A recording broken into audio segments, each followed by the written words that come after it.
এই পার্লামেন্ট বিগত 54 বছর যে পার্লামেন্ট হয়েছে সেই পার্লামেন্টের মতো নয়।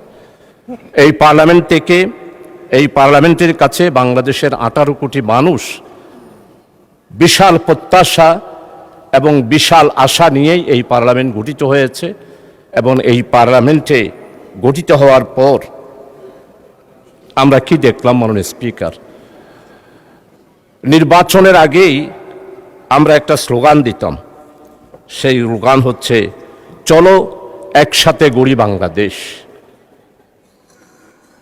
আজকে সেটার রেজাল্ট মাননীয় প্রধানমন্ত্রী বিদেশ সফর করে আসার পর আমাদের অপোজিশন লিডার মানবিক নেতা ডক্টর শফিকুর রহমান চলো একসাথে গড়ি বাংলাদেশ সেটার আজকে প্রমাণ উনি আজকে এই পার্লামেন্টে দিয়েছেন।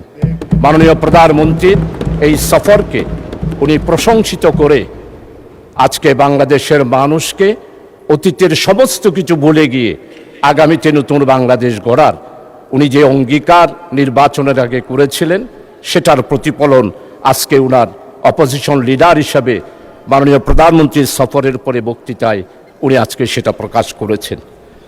মাননীয় স্পিকার ডক্টর শফিকুর রহমান সাহেব অপোজিশন লিডার, উনি তো দেশবাসীকে বুঝিয়ে দিয়েছেন